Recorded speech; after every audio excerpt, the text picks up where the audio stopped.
Yeah. Hey everybody, so Doug and I normally do these videos together, but today we have Heather with us, who is part of the investment company that kind of controls One for All Social, which we love them to death, but we wanted to kind of pull in somebody to have a discussion about social media and parenting, which is always the challenge, especially if you have younger kids. So I have kids that are 10, 12, and 14, and I, they are on social media, but they're more consumers. They're not really posting anything. And if they do post anything, I take real careful track of what they post to make sure that it's actually safe for them to put out. It's like, oh, it's not like, oh, hey, here's where I live, and my parents don't get home until 4. So those concerns are always abound when you're a parent. So Doug, why don't you go ahead and talk about your daughter for a minute? And Yeah, so she's 10 and she's has a voracious appetite for social media and really wants to get involved. And much like you, Tim, we've got controls in place overseeing what little accounts we've let her have access to, which at this point really is just a messenger account on Facebook where she can only communicate with people that we review and approve. But of course, she sees it from her cousins. And I got to say, quite a few times at night, sometimes we'll scroll through TikTok together, and I got to be careful and make sure the content filter's on. But she likes to see recipes and likes to see things out there. Being 10 years old, she's a Swiftie now, so anything on social media with Taylor Swift, she's interested in. So it's just an ongoing conversation we're having to control that. But I can foresee TikTok, Instagram, Facebook, those three specifically in her future, and maybe 3 to 4 years coming up here. It's different for each parent one that I think, but we keep a very close look on what's being consumed and have conversations about it. So we just try to stay very involved with her as well. so Heather, why don't you go ahead and talk about your daughters for a minute? Yeah, I mean, I've got two daughters, one that's a freshman in college, one that's a senior.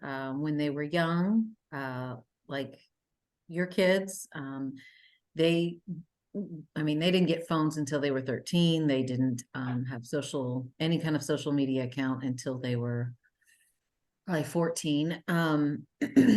And that's really, it came mostly out of necessity for school. Teachers were, once they hit high school, teachers were using Instagram. And they had to be private, and we monitored it very closely. Now, we allow them to not, they don't have to be private on everything, but we still monitor what they post. But my kids have never been big posters. They're not the selfie kids. They don't post a lot of really, they don't post much anything. Now that my daughter is in college and she's living far away from us, she posts more, just, little updates on things that she's doing with her friends. But I think the key is, yes, it's monitoring, but it's also about educating your children about what is out there on social media, what people can see, what doesn't. And so that was for us what was really critical, so that they would make better decisions once we let them be on their own a little bit more. So it wasn't necessarily as much that we were putting, super tight controls. We had them and we could see everything. But it was really more just about the education so that they were making wise decisions.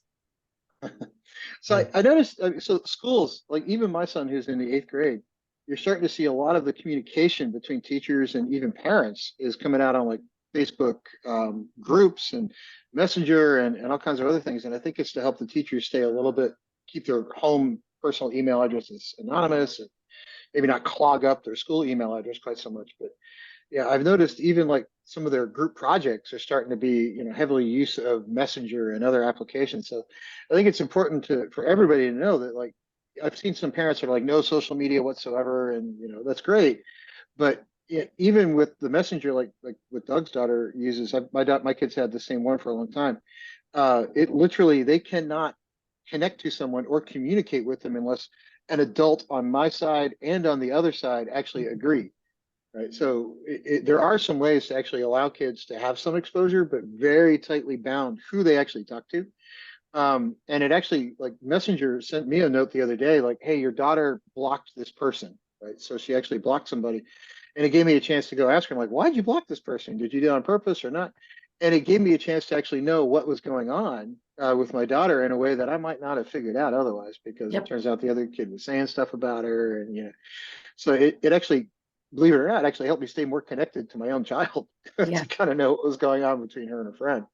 So, not all that goes on social media is a bad thing. A lot of it is very good, and it does speed up communication. Yes, there are some predatory things that go on, but there's a lot more systems out there and controls that you can put in place to keep kids under the age of 16, even 18, very safe.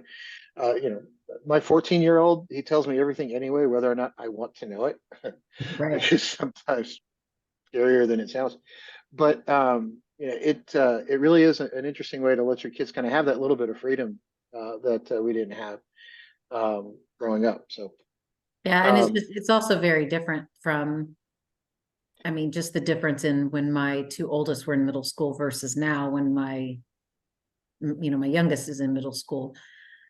Things just change quickly, and you just, but it has to be the most important thing I feel like is every household is going to be different. Every kid is different. Every parent is different.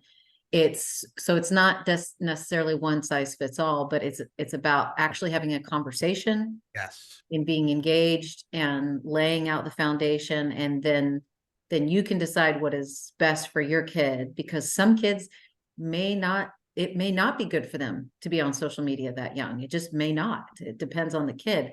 So, it is really, like you talked about, Tim, it's about being engaged. It's what you're doing, Doug. It's sitting with them. It's because it is the world, and they do have to learn how to engage in it, especially.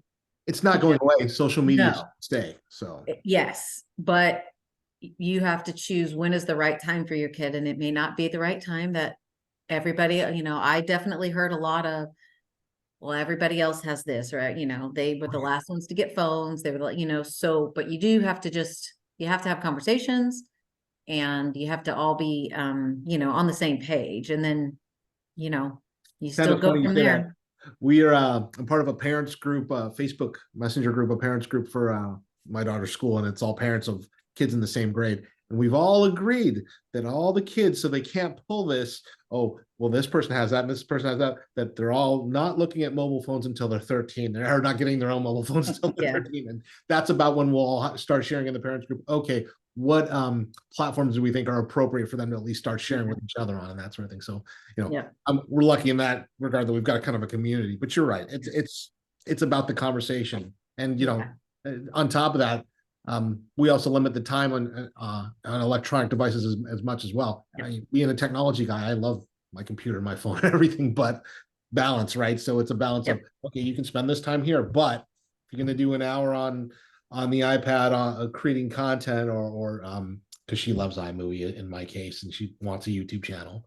But you're also going to get outside and go down to the park, or when it's summer, you're going to go down, you're going to swim, or you're going to get out on the bike and ride around with your friends. So it's creating a healthy balance. So the social interaction is both not just online or not just in person, but it's a blend of both. And we have the conversations of both about those interactions. Yeah. And I think different platforms are actually appropriate for different ages. So like Facebook, I can really control what my kids can see, and I can really control which groups they're attached to, and I can see all kinds of stuff. But like TikTok, they can come across almost anything, right? Twitter, they can come across almost anything, and there's no controlling it. Not no controlling it, but it's a little more difficult to control. And anybody can send a direct message. And Instagram is a little more tightly bound. Threads is new, so we're going to see where that one goes. But I think like for me personally with my kids, Facebook was kind of the starting point for them. And they do like recording stuff, and they actually use our platform to put it out. But they like recording videos and putting them on YouTube, so that their friends can see them. But that's sort of transmit only. They don't get any data. They don't. I mean, we disabled comments, so nobody can leave comments. They don't get direct messages on YouTube, so they could put out videos as long as I get to see the video first. Right. So it's not like, hey, here's my address, right? Follow me home. Right? None of that. My daughter records videos about her squishmallows all the time, and oddly enough, she's getting 5,000 and 6,000 views on some of the things. So I think my daughter saw one of those videos because now she's asking me for squishmallows for Christmas. Yeah, it's they are everywhere at my house. But she's got names for them all, and somehow she remembers them. I don't get it. But I think knowing those platforms and knowing those demographics of what is available and what the safety controls on each one are available and aren't available, I think is important for kids too. And that might be something our channel can dive a little bit deeper into over time, is sort of have a little parent set aside section for what is sort of possible to control, what is sort of possible to oversee, and when you kind of just turns into the Wild West, because some platforms really are the Wild West. Because I know my kids occasionally, when they're walking through the room, if I'm looking at my Twitter feed, sometimes their algorithm will decide I want to see something that I really don't want to see, and I certainly don't want them seeing. So, I sometimes will shrink that little monitor down so that nobody can see it until I'm by myself. And because certain things can just sneak in there, and that's Twitter. It's different and it's important, but it's Facebook is a lot more family friendly in a way. I think, and certainly is someplace the kids can all kind of speak to each other, and that's always the one the schools go to, right? So if it's educational, it always seems to be Facebook. Never seems to be Instagram, although I think that might shift a bit in the coming years, but we'll see. So anyway, that's kind of where we wanted to take our discussion today, was just, unless anybody has anything else to add, was just sort of say, hey, look, kids are out there, these things are in the schools, churches use them all the time. And those are things that you might want your kids to actually have access to. So not all social media is actually, forbidden. It's not all, evil. It's not all bad. It certainly does need to be controlled. And over time, our channel will grow and to have some kind of parental guidance on, here's the easy ways to go block certain pathways for your kids to kind of be taken advantage of. And if you do want your kids to have a presence, and you want your kids to be able to put out things like videos, but not have to go through the regular platform, our system can actually let you do that. And with our team section, it can actually kind of, everybody gets to see everything before it goes out.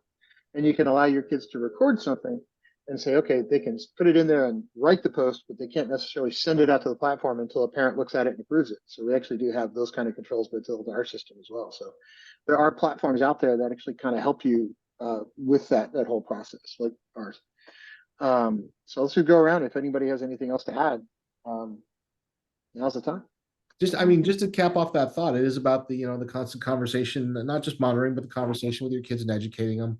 And I don't know why it hadn't hit me in the head before, but my daughter wants to do a cooking channel on YouTube, and we're getting it started. And I'm going to use Teams now so we can monitor and empower her to create, but also monitor her as she posts. So yeah, that's a great idea.